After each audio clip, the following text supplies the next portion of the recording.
പ്രിയപ്പെട്ടവരെ, ഞാനിന്ന് വെളിച്ചെണ്ണ വാങ്ങാൻ പോയി. അപ്പോൾ കടക്കാരൻ പറഞ്ഞത് 1 കിലോ വെളിച്ചെണ്ണക്ക് 400 രൂപയാണെന്നാണ്. ഞാൻ ഞെട്ടിപ്പോയി. അങ്ങനെ ഞാൻ 200 ഗ്രാം വെളിച്ചെണ്ണ വാങ്ങി വീട്ടിലേക്ക് പോന്നു.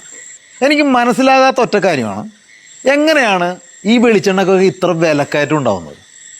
നമ്മുടെ നാട്ടിൽ ഒരു സാധനത്തിന് വില കൂടണമെങ്കിൽ ഒന്നില്ലെങ്കിൽ ആ സാധനം കിട്ടാതാവണം, ഈ നാട്ടിൽ തന്നെ കിട്ടാതാവണം, അതിന് ക്ഷാമം ഉണ്ടാകണം, അല്ലെങ്കിൽ വല്ല പ്രകൃതി ദുരന്തം വന്നിട്ട് ആ കൃഷിയൊക്കെ നശിച്ചു പോയി ഈ സാധനം ഇല്ലാതാവണം, അതിന് ക്ഷാമം വരണം, എങ്കിൽ മാത്രമേ വില കയറേണ്ടതുള്ളൂ. പക്ഷേ നമ്മൾ കടകളിലൊക്കെ നോക്കിക്കഴിയുമ്പോൾ, നമ്മുടെ മാർക്കറ്റിലൊക്കെ നോക്കിക്കഴിയുമ്പോൾ ഇഷ്ടം പോലെ വെളിച്ചെണ്ണ, കിൻഡൽ കണക്കിന് വെളിച്ചെണ്ണയാണ് സ്റ്റോർ ചെയ്തേക്കണത്. അതിൻ്റെ വെളിച്ചെണ്ണ ഗോഡൗണിലൊക്കെ നിറയെ വെളിച്ചെണ്ണ ഇരിക്കുന്നു. അപ്പോൾ ഇവിടെ ക്ഷാമമില്ല. പിന്നെ എങ്ങനെ ഇവിടെ ക്ഷാമമുണ്ട്? എങ്ങനെ വിലക്കയറ്റം ഉണ്ടാകുന്നു? ക്ഷാമമില്ലാത്തൊരു സാധനത്തിന് വിലക്കയറ്റം വരുന്നത് എങ്ങനെയാണ്? അപ്പോൾ കൃത്രിമമായ വിലക്കയറ്റം ഉണ്ടാക്കുന്നതല്ലേ ഏതോ നിഗൂഢ ശക്തികൾ. എന്നിട്ട് ഈയിടെ ഒരു രാഷ്ട്രീയ നേതാവ് എന്ന് പറയാണ്, ഞങ്ങൾ വിപണിയിൽ ശക്തമായി ഇടപെടും അത്രേ. എടോ, നിങ്ങൾ ഈ ഇത്രയും കാലം ശക്തമായി വിപണിയിൽ ഇടപെട്ടിട്ട് എന്തെങ്കിലും ഒരു സാധനത്തിന് 10 പൈസ കുറക്കാൻ പറ്റിയിട്ടുണ്ടോ? 10 പൈസ കുറക്കാൻ പറ്റിയിട്ടുണ്ടോ? ഈ ഉപ്പ് തൊട്ട് കർപ്പൂരം വരെയുള്ള സാധനങ്ങൾക്ക് 10 പൈസ വേണ്ട 5 പൈസ കുറക്കാൻ പറ്റിയിട്ടുണ്ടോ? ഡീസലിന് വില കുറക്കാൻ പറ്റിയോ? ഗ്യാസിന് വില കുറക്കാൻ പറ്റിയിട്ടുണ്ടോ? ഗ്യാസിനുണ്ടായിരുന്ന സബ്സിഡിയും ഇല്ലാണ്ടാക്കി ഇല്ലേ? എന്നിട്ട് നിങ്ങൾ വിപണിയിൽ ഇടപെടും അത്രേ. നിങ്ങൾ എന്തിടപെടലാണ് നടത്തിയത്? നിങ്ങൾ നാട് നന്നാക്കുമെന്നും പറഞ്ഞല്ലേ ഈ അധികാരത്തിൽ കയറിയത്? എല്ലാ സർക്കാരുകളും ഈ റേഷൻ കാർഡ് ഇപ്പോൾ എത്ര കളറിലുണ്ടോ? വിബ്ജിയോറിൻ്റെ എല്ലാ കളറിലും റേഷൻ കാർഡുണ്ട്. സാധാരണക്കാർക്ക് എങ്ങനെ അരി കൊടുക്കാതിരിക്കാമെന്നതിനെ കുറിച്ചുള്ള റിസർച്ചിന്റെ ഭാഗമായിട്ടല്ലേ ഈ കാർഡിന്റെ ഈ പല നിറത്തിൽ കാർഡ് ഉണ്ടാക്കി വെച്ചേക്കണത്. ലോകത്തില്ലാത്ത കളറിൽ മുഴുവൻ കാർഡുകൾ. എന്നിട്ട് നാട് നന്നാക്കും അത്രേ. ഇവിടെ സാധാരണക്കാർക്ക് എങ്ങനത്തെ അരിയാണ് കിട്ടണത്? പുഴുത്തരിയും ചീഞ്ഞരിയല്ലേ കിട്ടണത്? എന്ത് റേഷൻ കടയിൽ ജയ അരി കൊടുത്താലും നടക്കും കുഴപ്പം, മട്ടരി കൊടുത്താലും നടക്കും കുഴപ്പം. എന്താണ് സാധാരണക്കാരൻ ചീഞ്ഞരി തിന്നാൽ മതിയാ? ഈ സർക്കാരിന്റെ സാധനങ്ങളൊക്കെ ചീഞ്ഞതോ?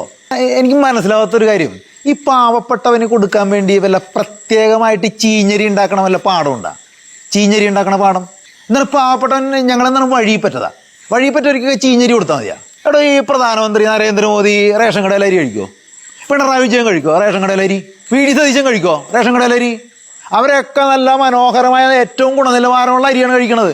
ഇവിടെ ഈ സപ്ലൈകോയിൽ കടല വാങ്ങാൻ ചെന്നിട്ടുണ്ടെങ്കിൽ പട്ടി തിന്നൂല ആ കടല, സബ്സിഡി ഇറക്കി കിട്ടണത്.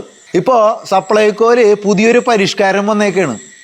5 കിലോ അരിയിൽ 4 കിലോ അരി മാത്രമേ സബ്സിഡി നിരക്കിൽ കിട്ടുള്ളൂ. ബാക്കി 1 കിലോ അരി നമ്മൾ പൊതുവിപണിയിലെ പൈസ കൊടുത്ത് വാങ്ങണം.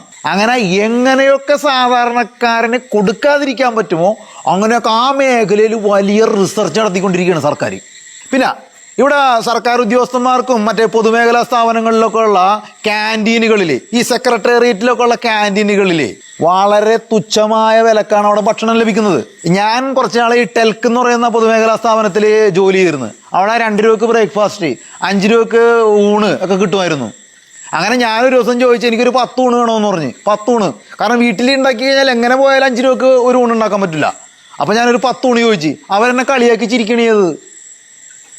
അപ്പം എന്താണ് ഈ അവിടെ കൊടുക്കാന്നുണ്ടെങ്കിൽ ഞങ്ങൾക്ക് ഈ നിങ്ങൾ തിന്ന് ഉണ്ട് സുഖിക്കണ ക്യാൻറ്റീനിൽ വന്നിട്ട് ഞങ്ങൾക്ക് മേടിക്കാൻ പറ്റുമോ? ഊണ് മേടിക്കാൻ പറ്റുമോ? അല്ലെങ്കിൽ ചായ കുടിക്കാൻ പറ്റുമോ ഞങ്ങൾക്ക്?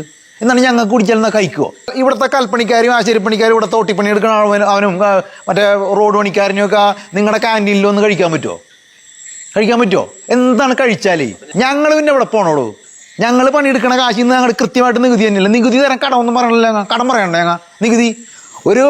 ഒരു പച്ചവെള്ളം കുടിച്ചിട്ടുണ്ടെങ്കിൽ, അതിന് ഒരു ചായ കുടിച്ചിട്ടുണ്ടെങ്കിൽ എത്ര നികുതി അവിടെ കൊടുക്കണത്? ഒരു ചായയിൽ പഞ്ചസാര, ചായപ്പൊടി, പാല്, വെള്ളം ഒക്കെ എത്തിന് കൃത്യമായി നികുതി തന്നിട്ടില്ലേ? എല്ലാത്തിനും കൃത്യമായി നികുതി തന്നിട്ടില്ലേ? ഞങ്ങൾ ഒന്നിനും കടം പറയണല്ലോ. എന്നിട്ട് ഞങ്ങളോട് എന്തിനാണ് ഈ വിവേചനം? അപ്പോൾ സാധാരണക്കാരനിവിടെ പുഴുക്കളെ പോലെ ജീവിച്ചോട്ടെ എന്നല്ലേ?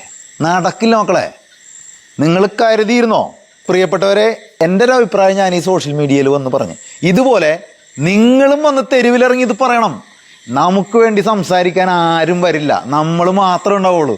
നമുക്ക് ആരുടെ ഔദാര്യമൊന്നും വേണ്ട. ഈ നാട്ടിലെ വിഭവങ്ങളെല്ലാം നമുക്ക് കൂടി അവകാശപ്പെട്ടതാണ്. നമ്മളിങ്ങനെ വീട്ടിൽ അടങ്ങി ഒതുങ്ങിയിരുന്ന വിധിയാണെന്ന് പറഞ്ഞിരുന്നാൽ മതിയോ? നമ്മൾ പ്രതികരിക്കണം. നമുക്ക് വേണ്ടി പ്രതികരിക്കാനായിട്ട് ഈ നമ്മൾ ഇത്രയും നാളും ഭരിച്ച് നാട് നന്നാക്കാന്ന് പറഞ്ഞാൽ എല്ലാം ശരിയാക്കാമെന്ന് പറഞ്ഞ് കയറിയവരാരും വരൂല. നമ്മൾ തന്നെ ഇറങ്ങണം.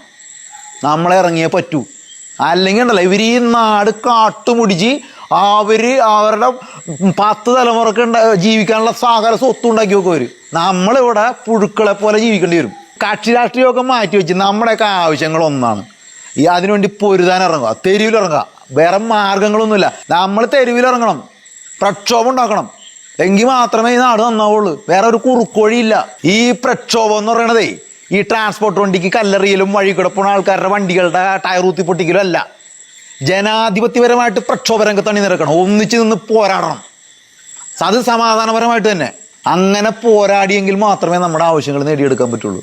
അതിനെല്ലാവരും കക്ഷി രാഷ്ട്രീയത്തിനും ജാതി മത ചിന്തകൾക്കും അതീതമായിട്ട് തെരുവിലേക്ക് ഇറങ്ങണം. അത്ര എനിക്ക് പറയാനുള്ളൂ. Good bye.